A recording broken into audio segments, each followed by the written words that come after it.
Welcome to 6ZEROS Live. I'm your host, Jay, and I'm joined by JP. hey man, that the intro theme, I never get tired of that, man. That joint be jamming. Boom, boom, boom, boom, boom, boom. That joint jamming. Absolutely. Absolutely. Yeah, so let's get it started. This week in Black News. What do we have going on today? What we got going on today, JP? So, Jake Paul has proposed a $30 million bout between Jake Paul and Kanye West. Um, what are your thoughts? Man, this is I think this is silly. The whole thing is silly. It's narcissism, uh, arrogance, and all of this just going around. Um, and people just trying to craft narratives and get people on their side. It's unfortunate that they're leveraging social media to try to control one another.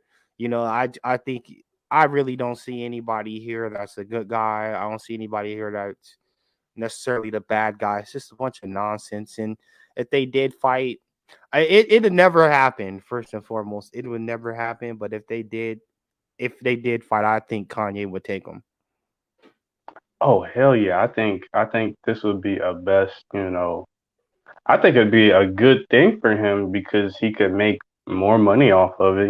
He's like, I got Ye hands ready to lay down for Ye's plans. I don't something Nah, like that. that's this is a lose lose. Well, I wouldn't say it's a lose lose, but there's a lot to lose, right? Because if you get beat up, then that's a stain on your record, and you never know. Like Mhm. you might say, like, okay, Pete Davidson signs up, then he gets a great trainer and he stays consistent. He goes in there and mollywops you. You know what I'm saying? You ain't got nothing. You have nothing to gain here. If you win, then you're still yay. If you lose, you're in rap. It's all about bravado. You got your ass beat. It was like sticky fingers or whatever. Down that line, you got your ass beat by that white boy on MTV on 50 How to Rob. It's like that Oh. nigga. He won nothing. He lost everything, and he had nothing to gain. If he would have won, they would have said, "Oh, you were supposed to beat that white boy up." Now he lose, and he's immortalized as a 50 Cent line. Mm, damn. That's a good point. Shit. Yeah, it's something. Just nigga, when you at a certain age, you stop fighting, nigga. Like unless I'm defending myself, like I'm a boxer. I love boxing, nigga. And it's like, nigga, if it ain't something ain't a lot of things ain't worth fighting for. If you ain't training or you ain't a professional, you got really no reason to be fighting. You need to learn how to talk your way out of situations. Your thoughts, man? I would say, and I'm gonna piggyback off of your point. Like, I think past 30, most groups, mainly the dominant society, they fight in different ways. Yup. So if I'm not gonna throw hands, I'm gonna throw contracts and dollars. And I think the the biggest thing that I've seen between, the instead of it's like intra group uh fighting, and they'll eat each other. Like Pepsi will eat Coke, Pepsi will eat Mountain Dew, Pepsi will eat Sunkiss, and it's like, damn, like they fighting, but it's in a different way. So it's like, oh yeah, I'm gonna eat your head, but you can still go home with your tail between your legs, and talk to your wife like, oh, I got bought up by Pepsi, babe. Yeah, but they still get gangster though. They'll for a geopolitical strategy, like they'll Oh get yeah, gangster, and then they got the police getting gangster at us on a at a yeah. micro level. So they still got the thuggery, but their economic status is so high that that you ain't gonna see you really you like the dominant society won't fight over a TV. They'll fight over oil and they'll bring the guns to your Oh doorsteps. fuck yeah. Though they will bring the guns to your doorstep. So yeah, moving on, there's some like that transition. So there's some They yeah, so the black developers are making history. So in the Birmingham, Alabama, some black American developers got together and they're developing this awesome apartment complex. They're gonna have it's gonna be mixed use, gonna have some retail um in this location right here. So they're gonna develop this land. This is oh really yeah. awesome. We want to see more stuff. Is Black Americans getting together to develop, to develop unused land and to make our own mixed use properties. But also, when we do this, we got to make sure we're willing to protect it. Correct. Correct. This is a great example of Dr. Claude Anderson's vertical integration. You're finding an area where you, have a high populace and you're building, up. As Dr. Neely Fuller says, we're participating in constructive activities. Now, the thing is, are they going to have a black construction company participate in this so they can hire more black people? The masons, um, the excavation teams. I mean, these things are very, very important. Black engineers. How close will this be to the UAB program? Yeah, that's definitely important to make sure, like, if we can hire black all around. It's difficult, but we got to make it happen. Hopefully they're not getting on YouTube talk about how they can't find a black person to do their HVAC. If you got that reference, you get it. I can't find nobody to do my HVAC. Donation. Bro, it's bro. So last summer I worked in construction as a bricklayer. It's Negroes doing bricklaying, electrical work, HVAC, trucking, you name it's I mean, that's the reason why black enrollment has dropped at a lot of colleges because they're going to get these certs and this trade school stuff. So they making it happen. Yeah, absolutely. We out here, we doing the damn thing. It's just it's never reported. But on this point, it's like we got these black developers that are building this mixed use development, and when I stated that we have to protect it, is ultra important because we see in Mason, Tennessee, what happens. We start amassing. We man. That the transition didn't go so well, but we started amassing our own communities and our own resources, and we see how this system constantly attacks us. People say, oh, black people ain't doing this and black people ain't doing that, and you got this town of Mason, Tennessee. Now for that, you that don't know, if you've been living on the rock, the town of Mason, Tennessee has a high black population, right? And for so long, for multiple decades, the city has been mismanaged financially, and it was because, and it had a cauldron of white leadership that were mismanaging the books. They all ran out and left because they were getting exposed, and then a group of black people took over, and now they're fixing the books and all that, and the comptroller is using that as an excuse to take over the city. Now, JP, why do you think he wants to take over the city? I think he wants to take over the city because Ford Motor Company, yes, the same Ford up in Detroit, has proposed a multi-billion-dollar electronic vehicle facility, which is going to bring a multi-billion-dollar economic boom to the county of Tipton, where the comptroller is. And for those who don't know, the comptroller is a basically executive accountant or financier appointed by the governor for each county. So this guy, he's appointed. You got to talk to the governor to get him up out of there. And the crazy part is, Mason, Tennessee, the town of Mason, their charter is older than the charter of the county by 20 years. So what's bad about this is, to make this succinct, is you have this majority black town. Ford is building a plant outside of their city, so there's going to be a lot of revenue that's going to be coming into this city because the economic boom. You're going to need places for the employees to live. There's going to be eateries and nightlife and all these different things that are going to be a byproduct of this new factory that's being built right outside of their town. Now, with all this Exactly. infusion of cash that's going to come into this town, this comptroller does not want black people to have control of those resources, of that revenue that's going to be coming into the city. That's why this guy is taking over the city, because he said he's like, okay, these black people are about to get this economic infusion, and then this is going to create an economic base for all the black people that are in this city. They're going to be able to take advantage. Black people are going to be able to build grocery stores and restaurants and nightclubs that the poor employees are going to want to frequent, and he doesn't want that to happen. So he's coming in, he's taking control over the books, and he's going to start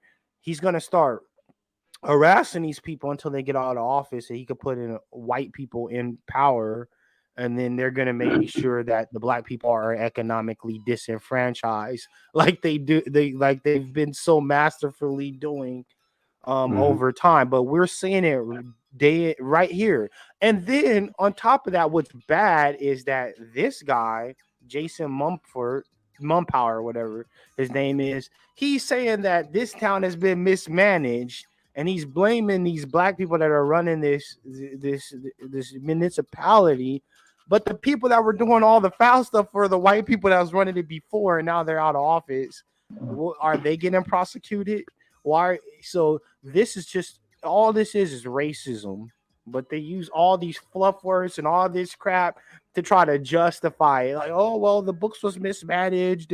We want to make sure the citizens have an equal opportunity with this investment. Yeah. No, it's racism. They just can't come out and say N words anymore because Mm-hmm. it's not palatable. But that's what they're Mm-hmm. doing. Pardon, thoughts on that, JP? Yeah, I mean, we're looking at the grandchildren and the great grandchildren of Lee Atwater, who famously said, "Yeah, it's not palatable to say N word. We got to make the N word so abstract to where people don't even know what we're talking about. We'll talk about taxes. We'll talk about bus stops. We'll talk about global warming to the point where people will just be completely lost in the issue, and only us, we will know uh, what each other is talking about. And the other part is Memphis is right down the street from Mason, Tennessee. So not only will this be a big boom for Mason, it'll be a pretty big boom for Memphis as well. Yeah, they want to make sure that none of this is going into the pockets of black people. So we're gonna circle around some information that you can do to reach out to let them know that we're not going to stand for this. This is an example of them doing Tulsa, but just with paperwork, like how you were saying, JP.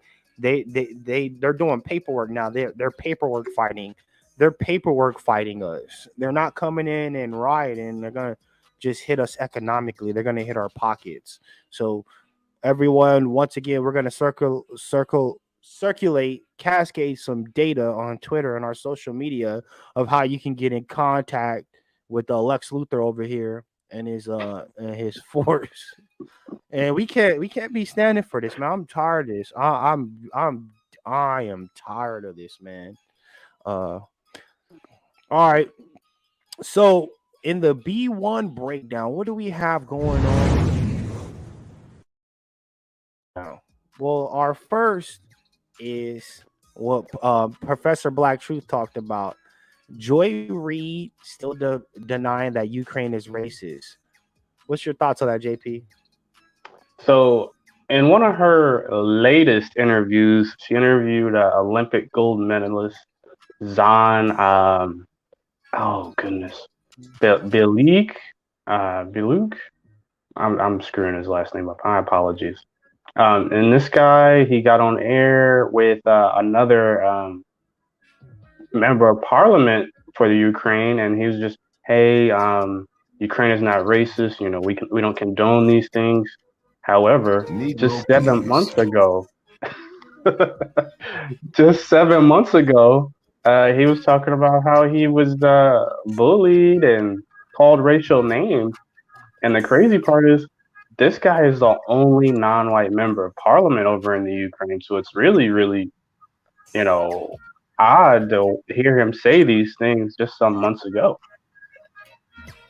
Yeah, it's these Negroes are despicable, bruh. Like they people would do anything for a dang check. It's like they know that It's basically propaganda. There's a propaganda narrative going on, and he's helping in the propaganda. Even though 6 months ago, he was going through it. You know what I'm saying? 6 months ago, this Exactly. dude was going through it. They was letting him know, you a Negro, and we don't care about your medal. You a Negro. Go eat some jollof rice or whatever. And now he's caping for him. That's the thing. This Negro is caping for a country that took a neo-Nazi brigade or whatever and incorporated them into the military, and he's out here caping for them. So when you talk about unity and you say we all need to be one, no, we don't. These kind of despicable people like this, they will sell us out. If you're in a hard time, like I always think of it from a military standpoint, and get rid of all of society. Just say it's you and five others. You're just in the middle of a land, and all around you is people that's trying to kill you, right? Mhm. This is not the dude you want on your squad. If you're down to like five MREs, it's five of y'all. You don't want him because he's gonna go. He's gonna go to the enemy and try to sell y'all out for ultimate feast at Red Lobster. This the Negro that will do it. He's just doing it in such a highly evolved society that you can't see that this is the kind of traitor this guy is. If you're down to your last couple of MREs, he's gonna put his hands up. He's gonna wave the white flag, and he's gonna say, "The other four dudes was over there. Now, can I get my ultimate feast?" You got to be careful with these type of dudes. I don't want no unity with him. And on top of that, any person in Ukraine that any black person in Ukraine that was sitting there like defeated and dejected. Now, I'm not going to judge you because you're in a war zone. It's like there's a lot of emotion. If you're not used to any type of combat, you're getting tunnel vision. I get that. But if you were getting blocked from them trains and you was just deflated and defeated, those are the people that are quick to sell out. If you had no fire in your heart, if you weren't mad and pissed off that you were pulled off that train, that's another person I don't want on my fire team, because when you're sitting there defeated and you're sad, all you really want is a hug and a hot chocolate and come in my house. I love you, Mr. Black Man. You're accepted by me. I don't want none of them Negroes around. Pardon thoughts? Oh man, I, oof, goodness. I just remember Democracy Now doing an interview with one of the guys live from the Ukraine, he's an African, and he talked about how they weren't allowed to load onto one of the trains, and apparently they pulled weapons out on these folks, and he was like, "Hey, it's a lot of us and some of those guns. Eventually, something's gonna have to give," and that's probably one of the rarer warrior spirits that I ever heard of coming out of that story. Yeah, a lot of it's just been like sad and defeated. It's like y'all fighting two wars, like Russia Mm-hmm. coming through, and then Ukraine's coming after you, and a lot of them is just like, well, I'm so sad. It's like, nigga, where's your fire? Where's the fire? Like, fuck all of them. Where's that Yeah. at? Where them niggas at? Where I want the nigga that's like, we need to build up Africa. Fuck this. That's what I want to see, but obviously they're not gonna put that on TV. Hell no. But that's the nigga I want to see. I want to see some of that Julius Malema strength. I'm just seeing a lot of people sad, and I'm done with the softness. We need no more softness. Now, Black Yeah. Authority. Unfortunately I didn't get to watch it all yesterday because I was watching this terrible movie. It's called The Batman. And so I didn't get to see all of the HBCU Ukraine. I finished it today, but wanted to talk about it today, man. JP, you want to explain what's going on here? So, Hampton University has proposed at the low end to allow Ukrainian and international students free tuition and room and board amid their conflict in Russia, and on the low end it'll be 50 to 100. The biggest question, I mean, it was like the bullet heard around the room was, will this be a proxy for chain migration? And for those who don't know, chain migration became a thing under the last administration, given that the last president's wife was of Eastern European descent. So this would allow your immediate and extended, that includes play cousin, to come with you uh, on your destination to wherever you need to go. Yeah, so Vladislav could bring Natalia, Babushka, and all of them. So it'd be like 4,000, 1,000, 2,000, three people flood, 3,000 flooding this area, man. And there's some of the benefits they get. And people that watch this, they already watched the B1 media, so we're not gonna go through all of it, but they're giving them free tuition, free room and board. They're basically taking care of them for the summer semester, and they say they're gonna have the option of staying after that. So there's going to be all types of tangible benefits given to these Hmm. people. There's going to be tuition assistance after what the benefits that Hampton are kicking in, and the key word that the president of the Hampton University said, he said this partnership. And TBA, I think it was TBA that said, he said, who are they partner with? Who's the partnership with? That's the key word, partnership. So someone is telling them to do this, and then with the money that they Jim Crow Joe Biden was giving the HBCUs, I'm pretty sure he had one of his goons call and said, "Hey man, y'all niggas need to get some of my Ukrainian buffer class. Y'all need to house some of them niggas up, or some of my niggas up, or I ain't gonna be able to take care of y'all next time go around." And they're like, "Yes, sir, boss. Yes, sir, boss." You see how we saw how these fools act when Joe Biden was ripping all those black leaders when he first got into Hmm. office, when he said this is gonna be a majority, non-white minority. He said it's gonna be a majority minority country. When he said that, and we saw how none of them black people spoke up, that's how these niggas be behind the scenes. They don't have no fire in their heart. This Joe Biden's goons called this nigga, said you need to house 50 to 100 Ukrainians, and he was like, yes, some boss. Where's the black people being housed? Pardon Yeah. thoughts.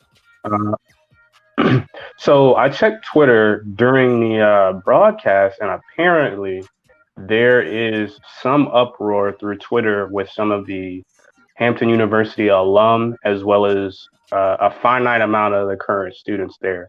They are actually pretty upset because some of them don't know where their last meal is going to come from, and also you've got currently homeless students that need, you know, an extra injection of cash flow.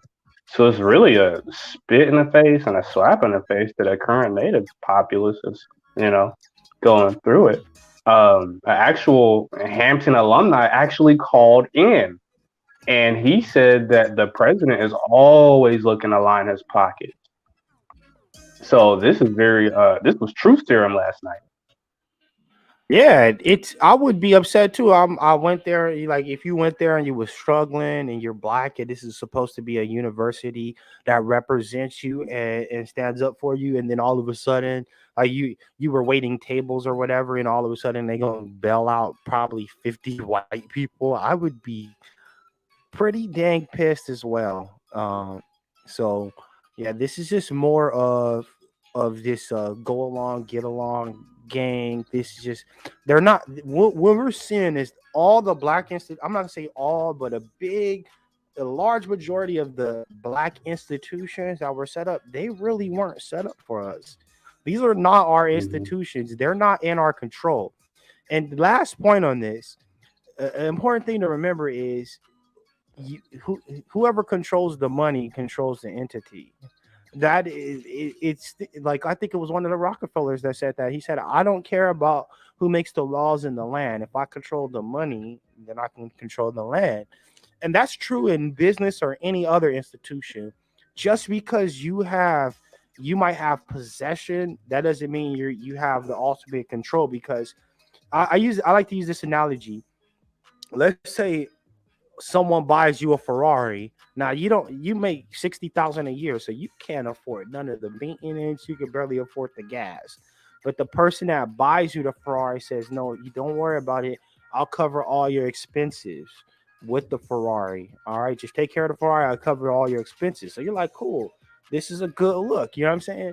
But what happens if you're driving a Ferrari and get in a crash? Now the person has to pull out cash to pay for the repairs. You're driving it a bunch of times. There's wear and tear. Now the person is putting more cash out. Guess what's gonna happen? They're gonna say, I paid 60,000 on a Ferrari last year. I need you to drive it less.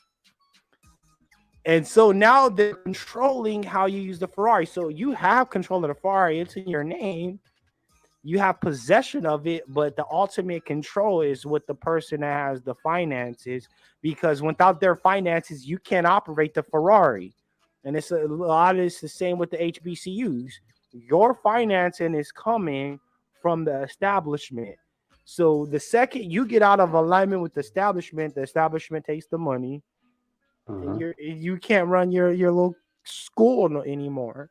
That's why they're just half-assed. I think you were saying yesterday how I think it was the Black Authority was saying how these could be huge powerhouses pumping out black engineers, black scientists, black architects. Why aren't we seeing that? Why are we not seeing that from these institutions? Probably because they're not about us. Right. And one of the other callers, he talked about this was a different alumnus.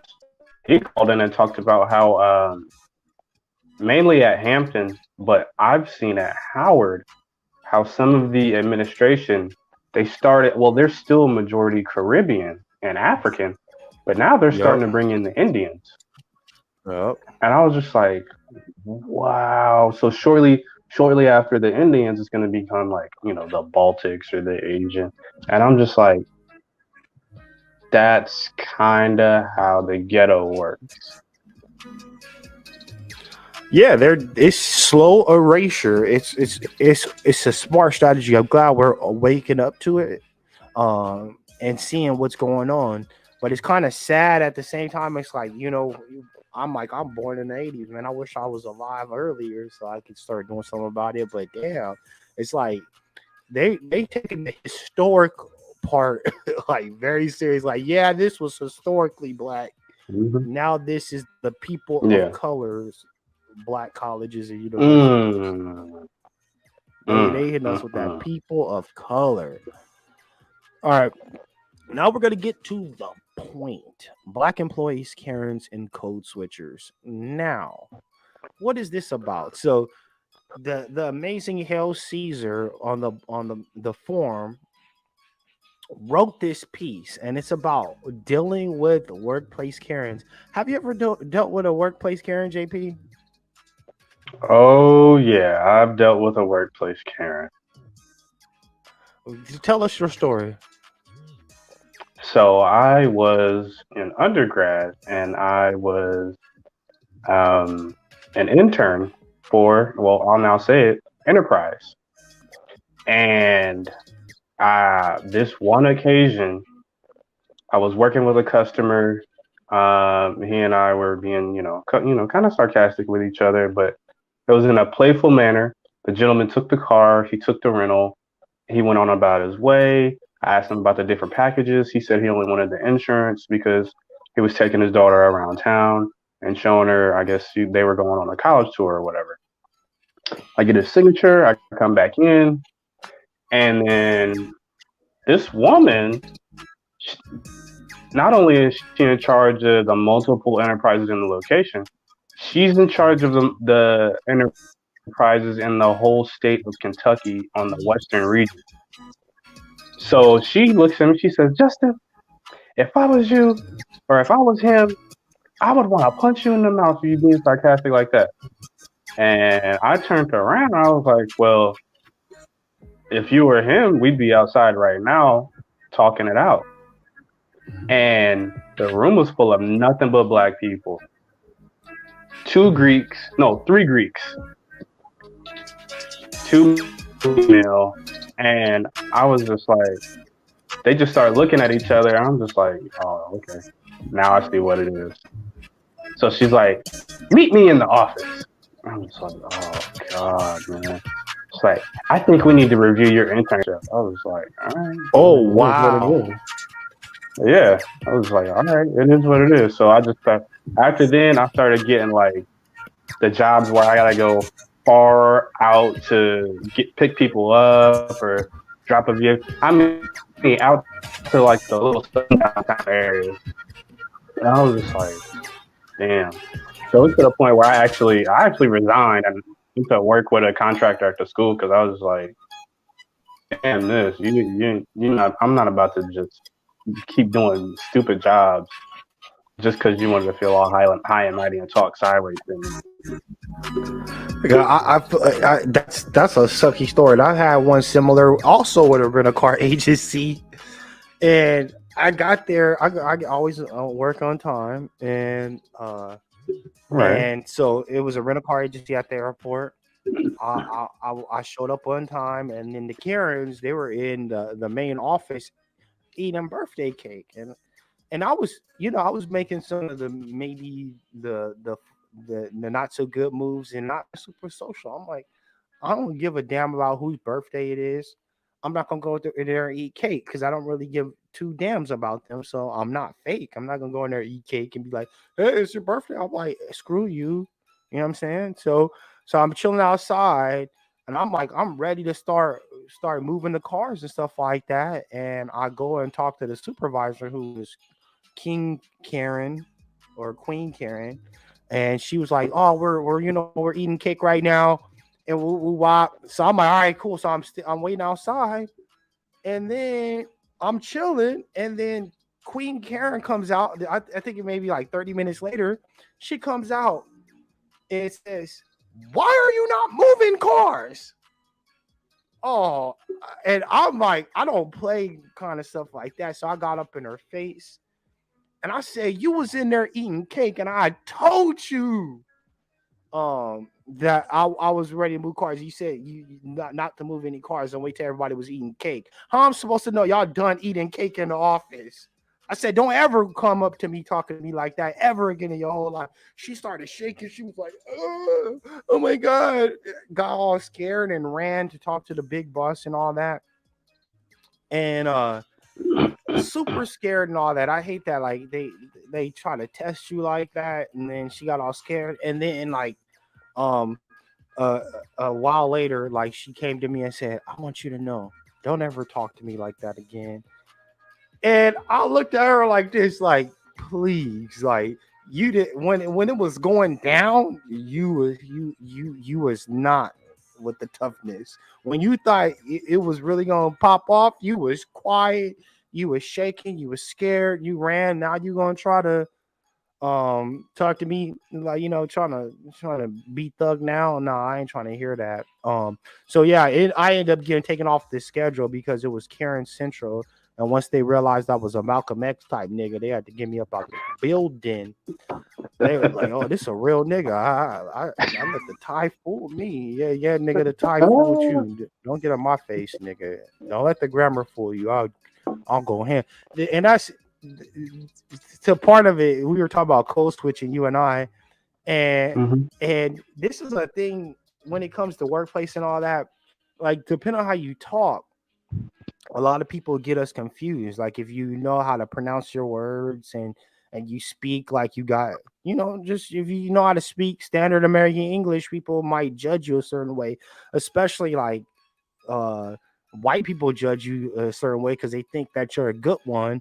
But then sometimes in the black community they judge you because they think like you trying to be white. You know what I'm saying? So a lot of the times, uh, so when you listen, I'm kind of getting off on a tangent, but when you listen to black people, like JP said, if you need a white sounding voice, hit me up so I could on a commercial. I'm like, you don't sound white, nigga. You don't sound white. I'm like, you might sound white to your hood cousins, but if you get in like the whitest room, you sound like freaking Plies. Like in a Yep. lot of these white rooms I be in, they make it sound like I'm like they sound like the thuggiest nigga ever. And it's just because I put like a twang of African American vernacular English when I talk. Do you do that? No, but and that's the reason why it is because when I went into the military, I was still very young, so I went in at 19, Also, and even they at, cooned you out. no, they didn't coon me out. The thing was because I had my grandfather in my ear at an early age too, so he would be like, "Hey, you can enunciate all the words you want to, stand on your own nuts. Oh So if shit. somebody That's try you, it is what it is." Um, but I went in, and this was also at the time when I had a really really good junior and senior year English teachers who taught me like, okay, read it again, say it with all the letters. So when I go and talk at different populations, I make sure I'm speaking proper English, and I always ask like, did anybody misunderstand me? Did I say that correctly? Even now when we were talking about something in my CDL class, and there was a word, I read it right off like first time, like tetrahedron or something like that. I was like, did I say that correctly? The instructor was like, oh yeah, you said that right. I was like, okay, I just want to make sure. But I want to make sure there's no confusion when I say I'm gonna fuck your ass up after work. You know what I'm saying? It is what it is. Like my grandfather said, like, oh, stand on them nuts and handle your business. Yeah, and I might. it's more about the content of what a brother says. Cause like there was a brother at the barbershop. I'm gonna tie this back to the main point, but there's a brother at the barbershop that thought I was a coon. But the second like he started hearing me talk, he's like, "Oh, this is a real nigga right here. This is not a coon." Like There it is. he got a tapered pants on and nice belt and a button up shirt, but this nigga is not a coon. So listen to the content of people's character because there's a lot of people that talk like how we would deem acceptable, but they're the biggest coons. Like them niggas is not pro black. You know what I'm saying? And Right. also just to tie it back, so in the workplace we always code switch. So this is one of the things we have to deal with in the cold workplace. So we got to deal with Karens, we got to deal with Kevins, whatever we call the male Karens, and we got to deal with having to navigate these. And the way I explain this to people is it's just there's a different corporate culture. Corporate culture, they have their own culture, and they don't appreciate our culture and respect our culture. So when we go in with our own sensibilities, they don't respect that. They don't respect it, and that's why we need our own institutions because I don't want to have to cater to their sensibilities. I don't really care for their sensibilities. I think pronouncing ask like axe, it's not the worst thing in the world. You know what I'm saying? If you hear people from Boston talk, they sound crazy as hell. But they're respected. But if I speak African American vernacular English in the office now, I'm less educated. No, no. And last point on her article, what I really like about her article, she really what Hell Caesar does in this article when she talks about being black in the workplace, she really breaks down the psychology that you see with the Karens. What's the motivators? Why are they asking you the particular questions they're asking you? And on this point she talks about the microaggressions and what they are. And we had another article called the talk about black people's corporate credit scores, and it hits on some of these same points about some of the questions they ask you. If they come to you and ask you, hey, what do you think about Trump, they're not asking you because they really want to get to know you. They're trying to see if you're a coon or not. They're coon vetting you. JP, you ever been Hmm. coon vetted? Yeah. Uh, a operations sergeant asked me what I thought about Malcolm X, and I was like, well, which one? Because there's two different Malcolm X's. He was like, what? I was like, yeah, there's one when he went to jail, and then there's one when he came out of jail. He's like, how is there two different Malcolm X? I was like, well, the one before was Malcolm Little that did all the negative things, and then the one after came out, he did all the positive things. He was clean, he was sober, he was educated, he was intellectual, and he was uncompromising. That's the difference. So which one are you talking about? He's like, well, are you a Muslim supporter? I was like, what does this have to do with my job? Why are Yeah, you asking me this? ask the real question. What does this have to do? Because he saw I was reading Malcolm X, and I was like, a friend of mine that's a lawyer asked me to read it so we could talk over it later. And he was like, oh, okay. He shut the fuck up and went on his way. I was like, He was what coon is vetting you, this? and what kind of Yeah, nigga you was. He was trying to see yeah. is this a coon or is this someone that I gotta make sure doesn't touch any levels of power. If you a Malcolm X type nigga, they know that if they give you any power, you're gonna use that to create equity. You're gonna be bringing black people in, and then you're gonna be bringing black people in that think like you. You're not gonna be bringing coons in. You're not gonna be trying to fight other black people for control to keep your token role. You're gonna be like, no, I'm bringing in all my niggas. And so he was trying to see what kind of nigga is this. Um, and I don't know if you passed or failed, but when they come up to you and they ask like this white girl asked me at work a couple years ago, she said, "What do you think about Trump?" I was offended. I'm like, "What kind of nigga you think I am? Is there any right?" Like the default answer should have been like to me. I'm like, I don't like Trump. But to her, she was just seeing, checking the temperature, and I felt miserably. Hmm. I felt absolutely, I felt the test because I'm like, hell no, I don't like Trump. I'm proud I felt that Yeah. test. I got one more But that thing. go ahead. What was that point? So Gus T. Renegade, he also talks about how they also do this thing called unjust networking, and that's when they won't say anything out loud, but they'll real quick get on their phone and they're already clicked in on these different chat groups on their phone, and they're like, oh yeah, he said this or she said that, and gotta watch out for this. Absolutely. And if and I recommend everybody read our article um about being black in the workplace because they all talk about us. They all are communicating. They all know who the coons are. They know who the real niggas are. They all know. It's called the hidden metric in black people's performance reviews. They can't put it on the performance review, but they know every black person. They know who they can promote, who they're not going to promote. And if you're competent but you're uncompromising, you're pro-black. If they find out you like Malcolm X a little bit too much, yeah, you're not going to get promoted. I'm sorry that VP role, that director role, the manager role, or some of you niggas head fry cook is going to escape you. Like nigga, I want to do fries in the morning, nigga. That's the best shift. That's the seniority shift. Sorry, you're not gonna be the morning fry cook, my nigga. It's just not gonna happen. Damn. Yeah, next thing is the 0 hour.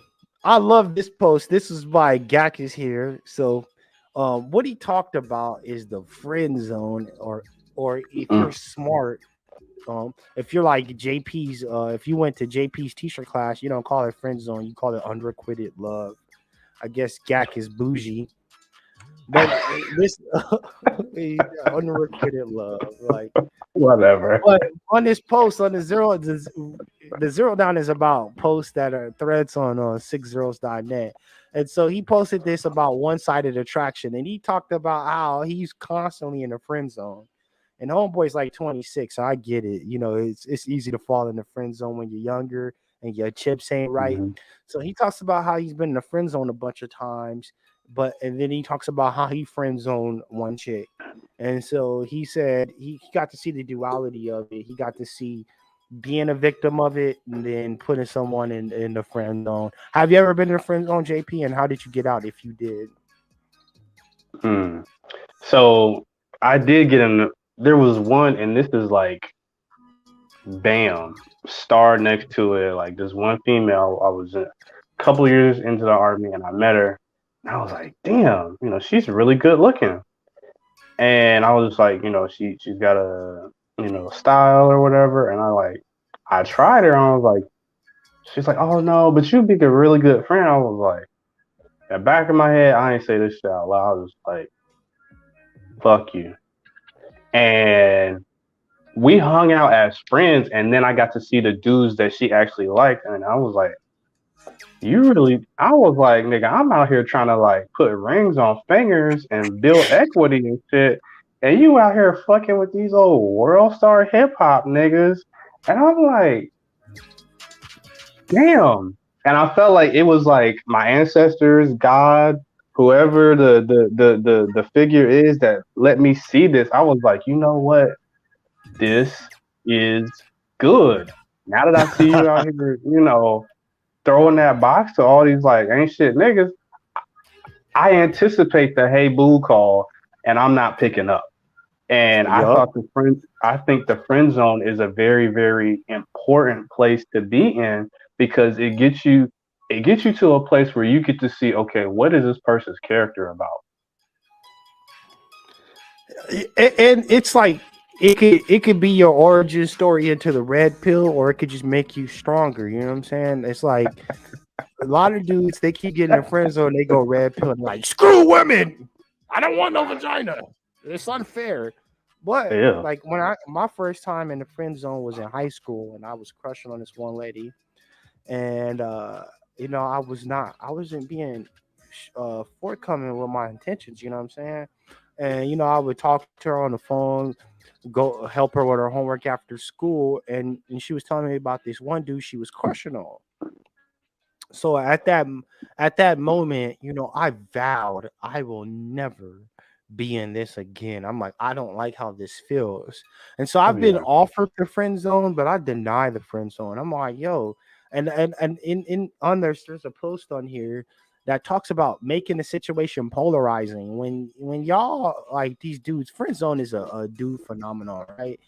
What y'all dudes Mm-hmm. do is you guys are so afraid of losing her that you don't want to do anything that could potentially be polarizing or offend her. So when she asks you where you want to go out to eat, you don't you can't even come up with a restaurant. What do you like, Greek? What do you like? What do you like? You're not decisive on anything. And when it Yeah. comes time to let her know how you feel and what your motivations are in hanging out, you guys just you won't ever make your intention known. So you're like, hey, you want to go hang out at the mall and get some food? And it's like none of that is romantic. And then you go out and then you're going to the nail shop with her and all this. Nothing is masculine.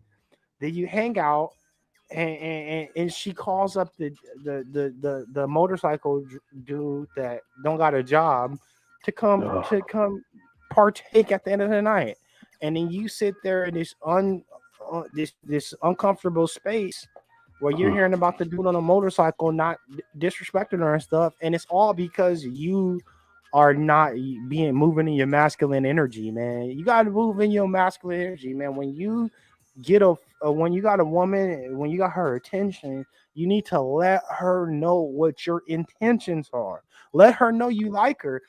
Damn, girl, you look fine. Woo! I'm gonna take you out on a date tonight. Woo! That's polarizing. She know what it is. Like Yeah. Exactly. I'm trying to go all the way. I'm trying to go to home plate. Y'all over here going to nail salons and watching her get a full set and all this nonsense, and then wonder why she don't want to sleep with you because you act like one of her homegirls. I ain't trying to be your homegirl. I'm trying to be your Nigga. So, Gab, Exactly. if Plant you the want to flag. stop being in the friend zone, start making your intentions known. Let her know. Touch her a little bit when you on a date. Put your hand on her. See how she react. I'm saying people are sensitive right now, so I mean, like, give her a little tap. Don't. All right, give her a little tap. See how she reacts to it. Drop a little joke. Be like, hey, so what's up? You know what I mean? Yeah. I can, just drop a little joke, a little salacious joke, see how she responds. Let her know that she needs to respect the sovereignty of your member downstairs. What you guys say, JP? I would say maybe, and I've noticed this being partially in some of the gamer spaces where, uh, and I've actually witnessed this myself. I've actually done it myself where I could be so engulfed into a date or a subject or a couple subjects on a date where I'll talk over the female's head and she's like, "Oh, this nigga is, I can't do nothing with him." You gotta dumb it down a little bit. And look at a perfect example would be Elon Musk and how he got Grimes. He's, super nerdy or whatever, but he learned from Joe Rogan and the guys that float around that atmosphere, like, hey, dumb it down, be simple. You got a lot of money and opportunities, you'll get her. And what happened? He got her. And she got what? I don't know how many kids by this nigga.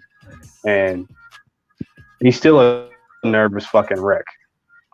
But he made it happen. That goes to talking to your audience, like you saying. It's like if you like thermonuclear reactors, don't go to the date and talk about thermonuclear reactors unless you met her at the thermonuclear reactor symposium. That goes into just having game. Like figure out what she Yeah. like, chop it up. Like when you talk to people, like when I start talking to people, I try to figure out, assess what their level is. Assess what their level is and talk to them at their level. Nerdy Exactly. dudes with no game, they be like, hey, what do you think about carburetors versus fuel injection or whatever? Like, yo, this you trying to romance her and court her, bro. You like just say a stupid, oh my god, what's your favorite video game? Like, bro, figure out what she likes. Come at her level, build with her, and then it's just a conversation. Like some of these niggas can't have a conversation. That's why you're in the friend zone, Bro, nigga. the It's, most basic things you could talk to: books, travel, fragrance. That's yeah. it. If you can get a understanding of those three things: books, travel, fragrance, good. And And then you can break them down. learn how to Simple as ask that. probing questions. That like don't ask yes or no questions. Ask a question that she has to actually think about and give you something. So you ask the probing question, she starts talking, and then you just follow up with that. A lot of times you could just be like, yeah, And so what you do when Pearl did that? Wow. And so y'all went to Maui. Oh my God, tell me about the water. And then you just having a good, she having a good time, and you could just keep it going like that. But a lot of y'all be like, oh my God, I want to go to Maui, but Airbus didn't have the A321. And so I don't like sitting in emergency. I only could sit in emergency row because all the other rows are too short on the plane. And then like nigga, she's drying up right now.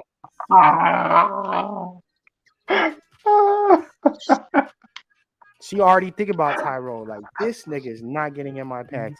I'm gonna see if this nigga knows how to fix computers, and I'm gonna keep him on a string in case I need my Mac fixed. I Mm-hmm. got that 16-inch MacBook that the screen keep going out on. She gonna figure out what you good at, and if you good at something, if you could fix a car, a computer, a TV, or something, she gonna keep you on the string. If you not good at Yeah. nothing, you're gone. You're finito. Yeah. So learn the game, y'all. Get out of the friend zone and don't accept the friend zone. If you don't want to be in the friend zone, if that's not good, be real with yourself, man. Don't be trying to tear up a relationship. A lot of y'all niggas is orbiters. A lot of y'all niggas be falling up with my girl. I see you out there. Y'all niggas falling up with my girl trying to. That's why I tell her don't take no advice from no dudes. Cause I know you're making that face, but there's orbiters. Everybody's girl got some orbiters. And she Oh if yeah, she yeah, yeah, called yeah, them, yeah. yeah, if she called them asking for advice, these niggas be like, girl, you better leave him. You need to leave him. He ain't no good. He don't respect you because they trying to get in. They trying to get in her pants. So I be telling any woman I ever date, I tell them, don't trust the niggas.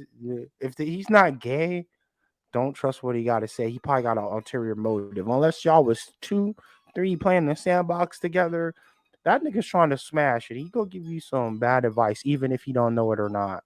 Closing thoughts, JP?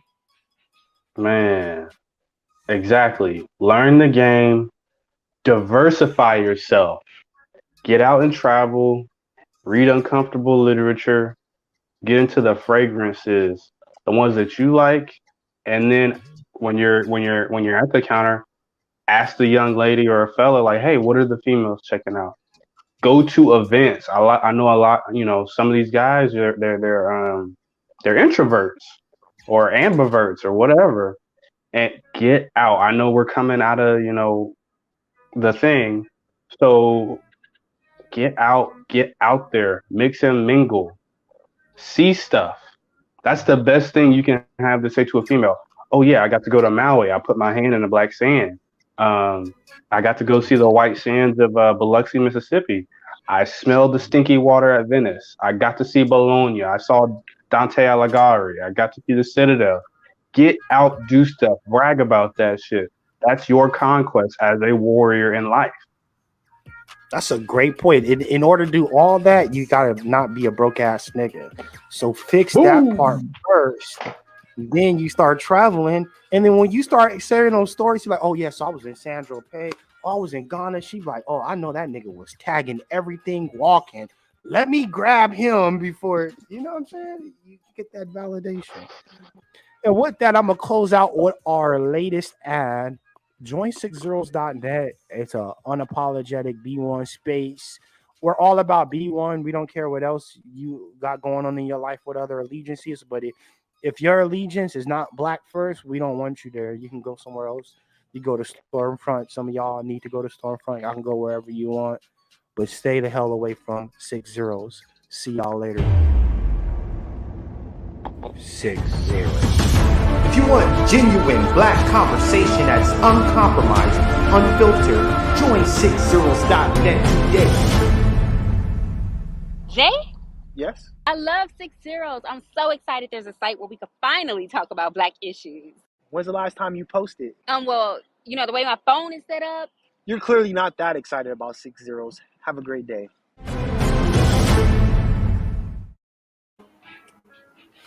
JP, you're clearly not excited about this podcast.